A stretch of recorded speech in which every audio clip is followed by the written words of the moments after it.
નમસ્કાર.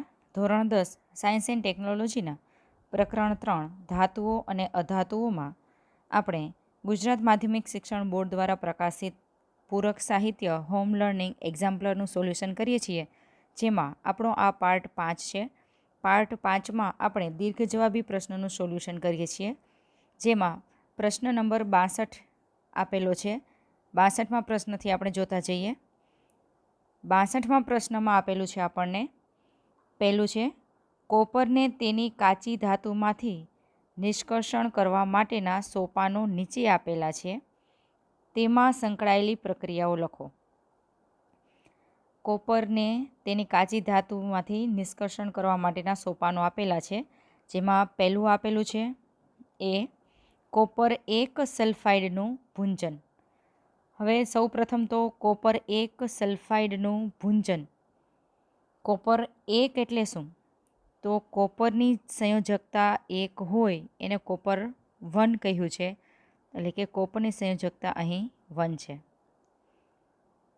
આ કોપરની સંયોજકતા +1.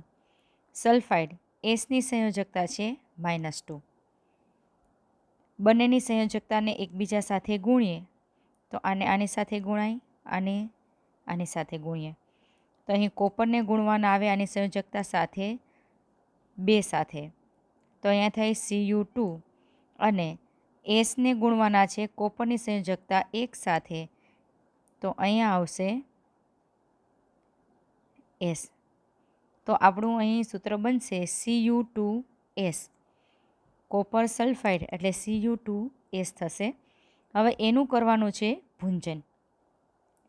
ભૂંજનમાં આપણે જાણીએ છીએ કે જે ધાતુ કાચી ધાતુ છે એમાં સલ્ફાઇડની અશુદ્ધિઓ હોય, એટલે કે એને એમ પણ કહી શકાય કે સલ્ફાઇડયુક્ત કાચી ધાતુને માંથી જે ધાતુ મેળવવાની હોય તો એને આપણે ભૂંજન પ્રક્રિયા કહીએ છીએ. અને આ ભૂંજન પ્રક્રિયામાં આપેલી સલ્ફાઇડયુક્ત કાચી ધાતુનું આપણે તેના ધાતુ ઓક્સાઇડમાં રૂપાંતર કરવાનું હોય છે, અને ધાતુ ઓક્સાઇડમાં રૂપાંતર કરવા માટે તેમને ઓક્સિજનની હાજરીમાં આપણે સળગાવવાનું હોય છે, ગરમ કરવાનું હોય છે. ઓક્સિજનની હાજરીમાં ગરમ કરીએ એટલે તે ધાતુ ઓક્સાઇડમાં રૂપાંતર પામે છે. તો આપણે સૌ પ્રથમ કોપર 1 સલ્ફાઇડનું ભૂંજન માટેનું સમીકરણ લખીએ. તો આપણે સમીકરણ અહીં જોતા જઈએ. આપણે કોપર સલ્ફાઇડ એ હવે આપણે ખ્યાલ છે કે Cu2S કોપર સલ્ફાઇડનું ઓક્સિજનની હાજરીમાં ગરમ કરીએ, ઓક્સિજનની હાજરીમાં એને ઉષ્મા આપીએ, ગરમી આપીએ, હીટ આપીએ, એમ કહીએ તો પણ ચાલે. તો એનો ધાતુ ઓક્સાઇડમાં એનું રૂપાંતર થાય છે, એટલે Cu2O રૂપાંતર થાય છે, અને સાથે સાથે SO2 એટલે કે સલ્ફર ડાયોક્સાઇડ વાયુ છે એ મુક્ત થાય છે. અહીં સોલિડ સ્વરૂપ O2 છે એ ગેસ સ્વરૂપે, અને Cu2S એ પણ સોલિડ સ્વરૂપે છે. આપણે આને જોતા જઈએ, સમીકરણને સંતુલિત કરતા જઈએ. જો સમીકરણ સંતુલિત કરવામાં આપણે જોઈએ તો ઓક્સિજન અહીંયા 2 છે અને એક આ 3 છે, આ બાજુ 2 છે અને 3 સાથે ગુણી દઈએ. એને 3 સાથે ગુણીએ એટલે આપણે અહીંયા 2 મૂકી દઈએ, ત્યાં 2 મૂકીએ, અહીંયા પણ 2 મૂકીએ, અને અહીં પણ 2 મૂકીએ, તો આપણું આ સમીકરણ સંતુલિત છે એમ કહી શકાય. તો આ જે પ્રક્રિયા છે આ પ્રક્રિયાને આપણે કહીશું સલ્ફાઇડ કાચી ધાતુનું ભૂંજન. આપણે અહીં પ્રક્રિયાઓ લખવાની છે. તો પહેલાં એનો જવાબ અહીં આપણે પ્રક્રિયા આપેલી છે. ભૂંજન એટલે કે સલ્ફાઇડયુક્ત કાચી ધાતુને હવાની હાજરીમાં ગરમ કરવામાં આવે એટલે તે ધાતુ ઓક્સાઇડમાં રૂપાંતર પામે છે અને સલ્ફર ડાયોક્સાઇડ વાયુ મુક્ત કરે છે, જેને ભૂંજન પ્રક્રિયા કહેવામાં આવે છે. ત્યારબાદ બી આપેલું છે કોપર 1 ઓક્સાઇડનું કોપર 1 સલ્ફાઇડ સાથે રિડક્શન. અહીં આપણે પ્રક્રિયા 1 કરી એમાં કોપર 1 ઓક્સાઇડ એટલે Cu2O આપણું કોપર 1 ઓક્સાઇડ છે તેનું ફરીથી આપણે કોપર 1 સલ્ફાઇડ સાથે રિડક્શન કરવાનું છે.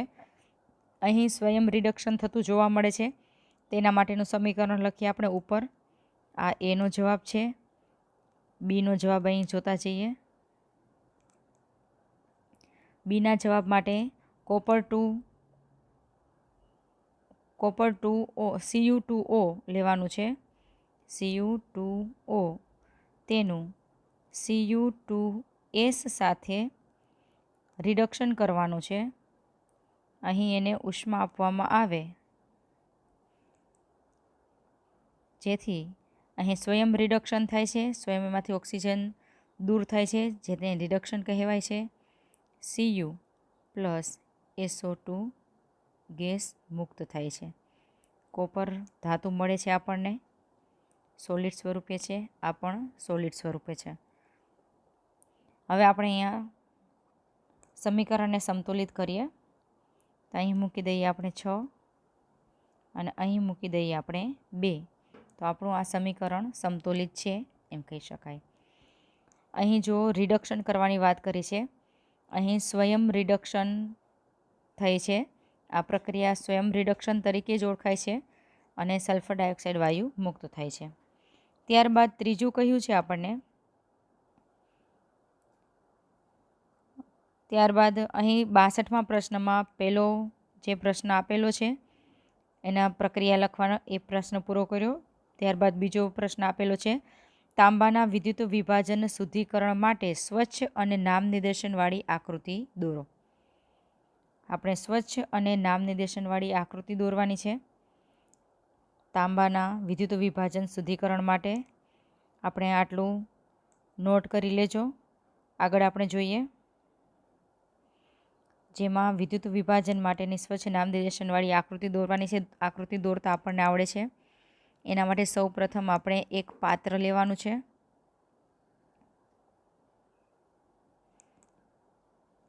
પાત્ર થોડું નીચે દોરીએ. આ પાત્ર લીધું. એની અંદર એનોડ અને કેથોડ લેવાના છે. અહીં એનોડ તરીકે આપણે અશુદ્ધ ધાતુનો સળિયો લઈએ છીએ, જે જાડો રાખવામાં આવે છે, અને કેથોડ તરીકે શુદ્ધ ધાતુનો સળિયો હોય તે પાતળો લેવામાં આવે છે. ત્યારબાદ તે બંનેને આપણે કળ દ્વારા જોડીએ અને તેની સાથે આપણે બેટરી લગાડીએ. એનોડ ધન આયન, કેથોડ ઋણ આયન. ત્યારબાદ આની અંદર આપણે વિદ્યુત વિભાજન દ્રાવણ તરીકે કોપર સલ્ફેટનું દ્રાવણ લેશું. એની અંદરનું જે દ્રાવણ છે એ આપણે કોપર ધાતુનું શુદ્ધિકરણ કરવાનું છે. કોપર ધાતુ મેળવવાની છે વિદ્યુત વિભાજન દ્વારા. માટે અહીં જે દ્રાવણ છે એ લેશું આપણે CuSO4 કોપર સલ્ફેટનું દ્રાવણ. હવે આપણે અહીં જે પ્રક્રિયા થાય છે, આપણે જાણીએ છીએ કે એનોડ ઉપર છે, એનોડ ઉપર હંમેશા અહીં એનોડ છે એ ઇલેક્ટ્રોન ગુમાવે છે, ત્યાં ઓક્સિડેશન થતું જોવા મળે છે, અને કેથોડ ઉપર હંમેશા રિડક્શન થતું જોવા મળે છે. એનોડ છે એ ઓક્સિડેશન થઈ છે, અહીં ઇલેક્ટ્રોન ગુમાવે છે, હવે આ ઉપરાંત અહીં જે ઇલેક્ટ્રોલાઇટ દ્રાવણ જે છે CuSO4 એમાંથી એનું વિદ્યુત વિભાજન થઈ Cu2+ અને SO4-2 માં ફેરવાય છે. એમાંથી ઉત્પન્ન થયેલા Cu2+ છે એ અહીં કેથોડ કિરણો, જે કેથોડ છે એના ઉપર જમા થાય છે. કેથોડ ઉપર જમા થાય ત્યારે અહીંથી એને ઇલેક્ટ્રોન મળે છે. ઇલેક્ટ્રોન મેળવી અને એ કોપર ધાતુમાં ફેરવાય છે, અને ધીમે ધીમે આ પાતળો સળિયો છે કેથોડ પરનો એ ધીમે ધીમે જાડો થતો જાય છે. એ જ રીતે એનોડ પર રહેલો જે અશુદ્ધ ધાતુનો સળિયો છે એમાંથી આ ઇલેક્ટ્રોલાઇટમાંથી જે કોપર આયનની જે ઘટ પડે છે એ ઘટ એ અહીં અશુદ્ધ ધાતુના સળિયામાંથી એ પૂરી પડે છે. એટલે કે આ જાડા સળિયામાંથી અહીં કોપર 2 છે એ એમાંથી નીકળતું જાય છે અને દ્રાવણમાં ભળતું જાય છે અને એ દ્રાવણમાંથી CO2+ આયન છે એ કેથોડ પર જમા થતું જાય છે. એટલે કે પ્રક્રિયા દરમિયાન એનોડ પરનો સળિયો ધીમે ધીમે ધીમે પાતળો થાય છે અને કેથોડ પર રહેલો પાતળો સળિયો છે એ જાડો થતો જાય છે અને એની અંદર કોપર ધાતુ છે એ જમા થતી જોવા મળે છે. આ દરમિયાન કેથોડ પર અને એનોડ પર જે પ્રક્રિયા થાય છે એ જોઈએ આપણે. કે એનોડ ઉપર થતી પ્રક્રિયા જોઈએ. એનોડ પર થતી પ્રક્રિયામાં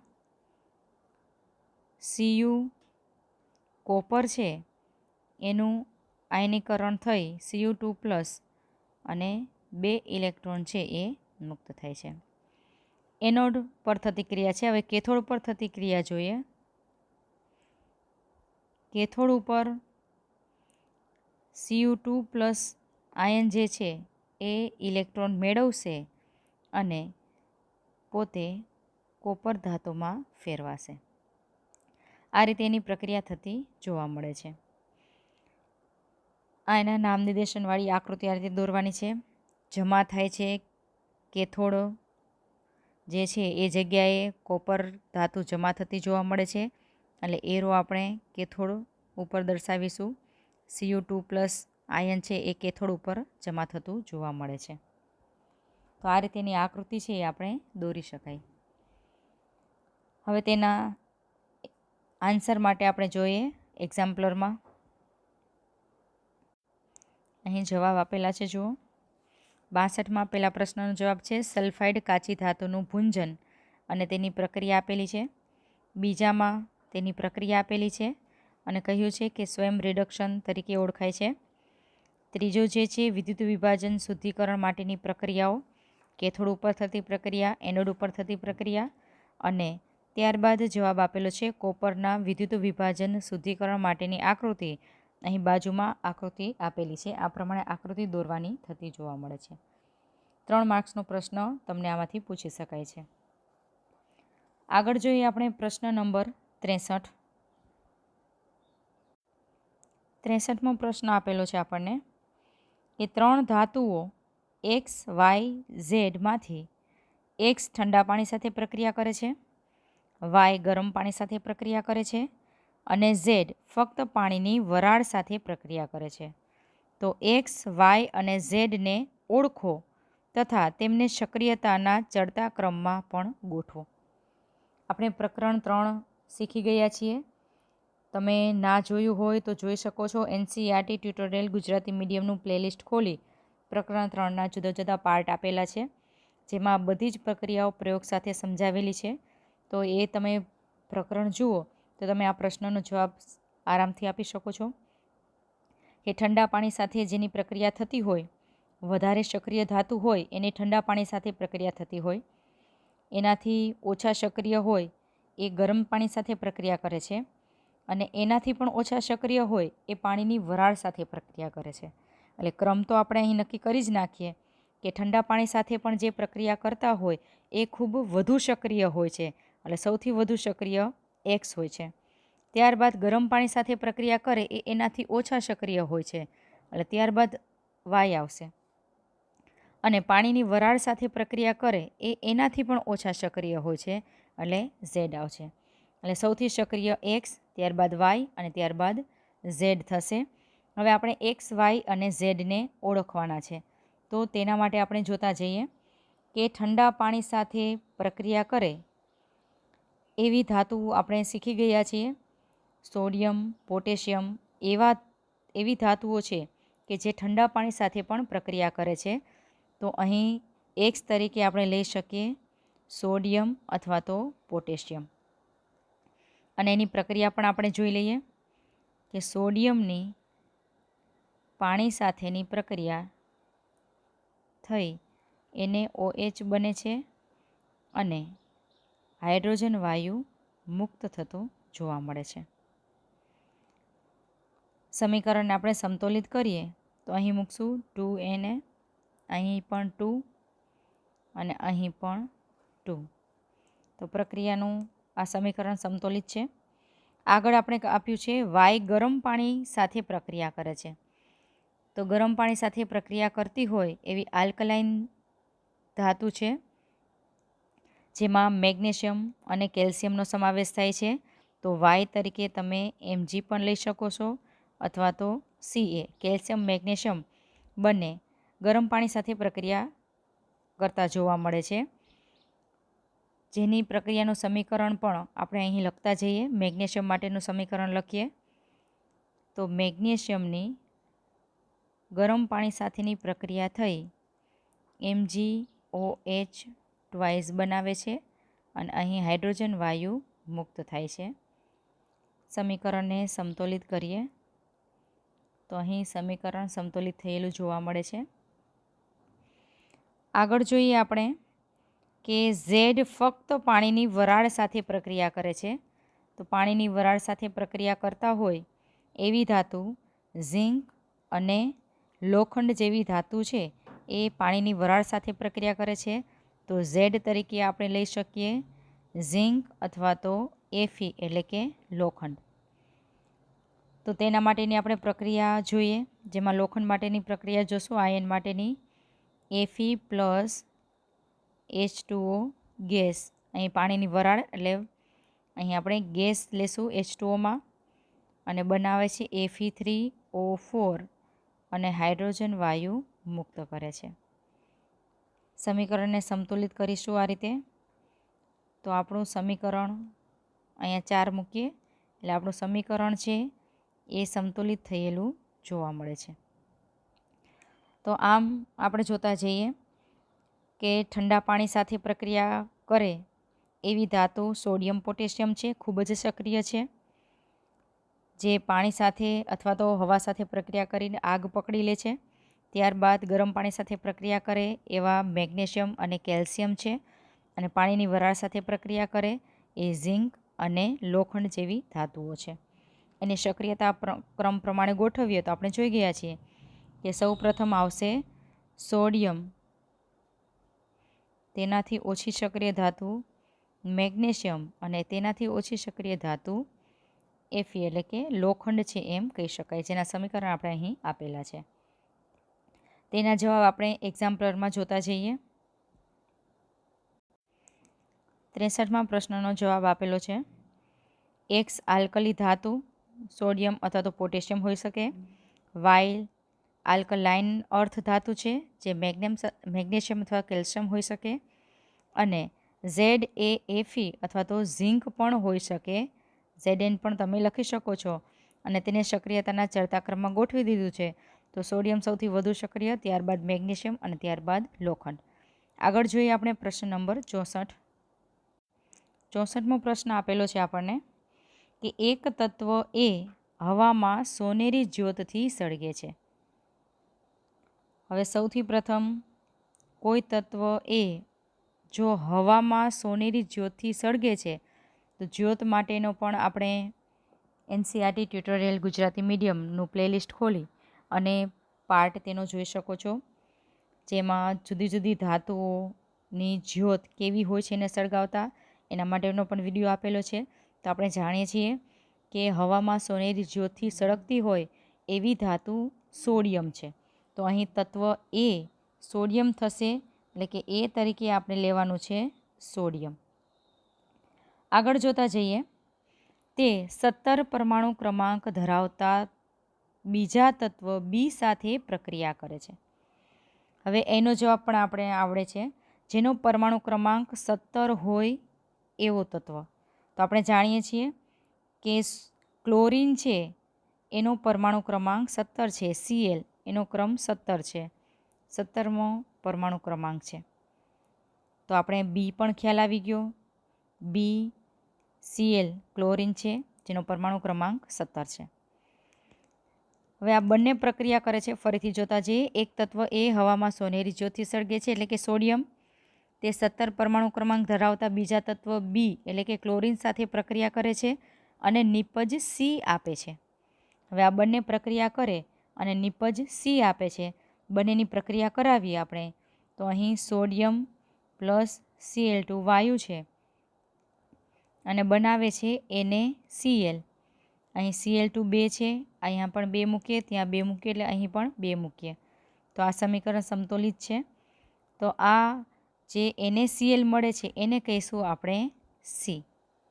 તો આપણે આ A છે, ક્લોરીન વાયુ B છે અને NaCl C છે. આગળ જોઈએ, જેમાં આપેલું છે કે નિપજ Cનું જલીય દ્રાવણ વિદ્યુત વિભાજનથી સંયોજન D આપે છે.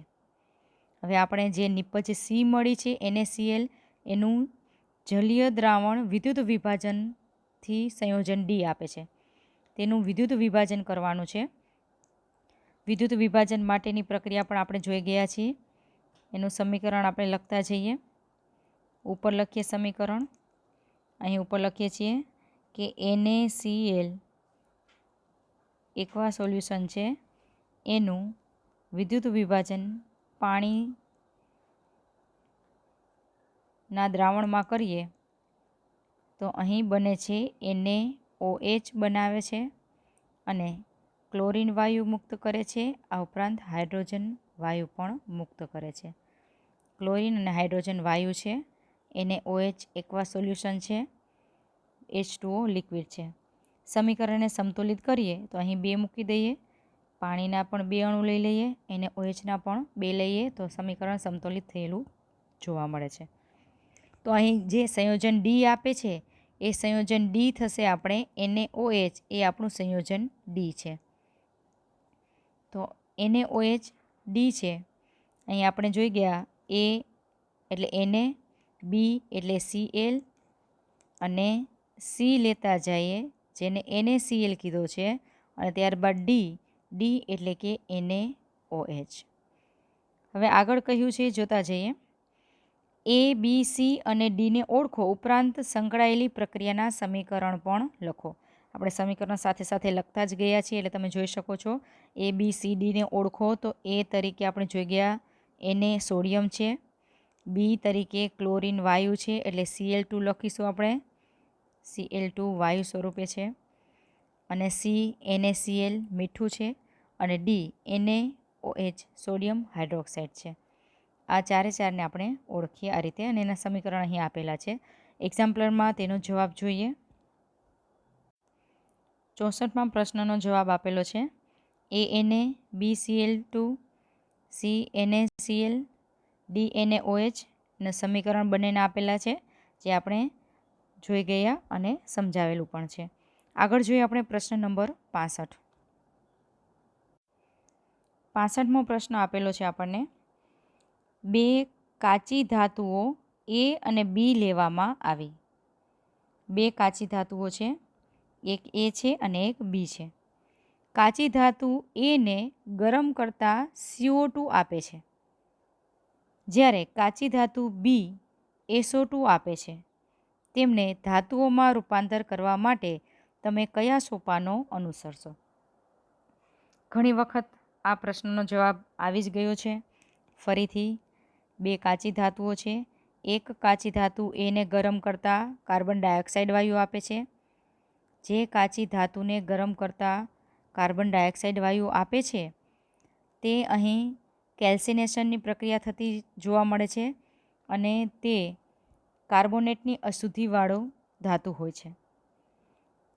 ત્યારબાદ B કાચી ધાતુ છે એ SO2 આપે છે. SO2 આપે છે, સલ્ફર ડાયોક્સાઇડ આપે છે.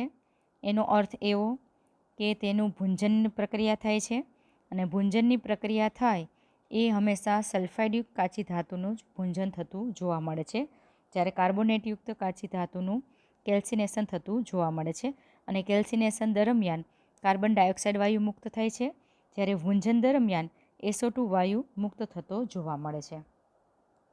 તો આપણે એમ કહી શકાય કે કાચી ધાતુ A કાર્બન ડાયોક્સાઇડ આપે છે અને કાચી ધાતુ B સલ્ફર ડાયોક્સાઇડ આપે છે. આથી કાચી ધાતુઓ આપણે જોતા જઈએ કઈ કાચી ધાતુઓ હોઈ શકે. તો બંનેમાં ઝિંક છે, એનું લેતા જઈએ ઉદાહરણ કે ઝિંક છે, ઝિંક કાર્બોનેટયુક્ત કાચી ધાતુ છે જેનું કેલ્સિનેશન કરવામાં આવે છે. અહીં કેલ્સિનેશન એટલે કે ઝિંક કાર્બોનેટને હવાની ગેરહાજરીમાં ગરમ કરવામાં આવે છે, એને ગરમી આપવામાં આવે છે, હીટ કરવામાં આવે છે. ગરમી આપતા એના કેલ્સિનેશનની પ્રક્રિયામાં ઓક્સિજનની ગેરહાજરીમાં એને ગરમ કરવાનું હોય છે અને એમાંથી મળે છે આપણે ઝિંક ઓક્સાઇડ મળે છે અને કાર્બન ડાયોક્સાઇડ વાયુ મુક્ત થાય છે. આ કેલ્સિનેશનની પ્રક્રિયા છે. કાર્બોનેટયુક્ત કાચી ધાતુનું કેલ્સિનેશન પ્રક્રિયા કરી એનું ઝિંક ઓક્સાઇડમાં ધાતુ ઓક્સાઇડમાં એનું રૂપાંતર થાય છે અને એના કાર્બન ડાયોક્સાઇડ વાયુ મુક્ત થતો જોવા મળે છે. એ જ રીતે આપણે હજુ આમાંથી ધાતુ મેળવવાની છે. આ ઝિંક ઓક્સાઇડનું ફરીથી રિડક્શન કરી અને ધાતુ મેળવવામાં આવે છે. તો એના પછીની પ્રક્રિયા લખીએ. ઝિંક ઓક્સાઇડનું કાર્બન રિડક્શન એજન્ટ તરીકે વર્તે છે અને એનું રિડક્શન કરવામાં આવે છે અને તેમાંથી ઝિંક ધાતુ મળે છે અને કાર્બન મોનોક્સાઇડ વાયુ મુક્ત થતો જોવા મળે છે. ખાસ યાદ રાખવાનું છે, કેલ્સિનેશનમાં ઝિંક ધાતુ છે એનું કાર્બન એ રિડક્શન એજન્ટ તરીકે વર્તે છે અને તેને એનું રિડક્શન કરી ઝિંક અને કાર્બન મોનોક્સાઇડ વાયુ મુક્ત થતો જોવા મળે છે. તો આ રીતે એનું ઝિંક ધાતુ છે એ મળતી જોવા મળે છે. આ એ ધાતુ માટેની પ્રક્રિયા છે. હવે બી ધાતુ માટે જોઈએ આપણે કે બી ધાતુની પ્રાપ્તિ કઈ રીતે થાય છે. તો તેના માટે ભુંજનની પ્રક્રિયા કરાવવાની છે. દાખલા તરીકે આપણે મર્ક્યુરી લઈએ ઉદાહરણ તરીકે.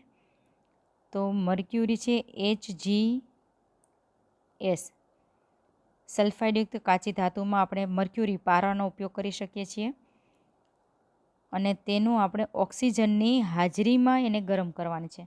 કેલ્સિનેશન ઓક્સિજનની ગેરહાજરીમાં, જ્યારે ભુંજન ઓક્સિજનની હાજરીમાં ગરમ કરવાનું હોય છે.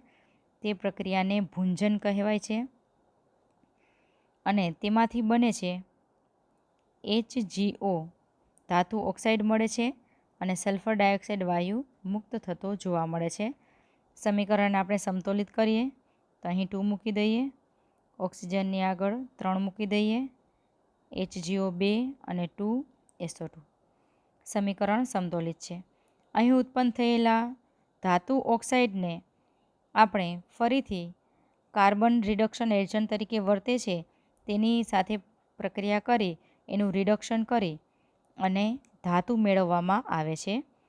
તો અહીં લઈએ આપણે HgOનું કાર્બનની હાજરીમાં રિડક્શન કરવામાં આવે છે અને એમાંથી મર્ક્યુરી એટલે કે પારો અને કાર્બન મોનોક્સાઇડ વાયુ દૂર થતો જોવા મળે છે.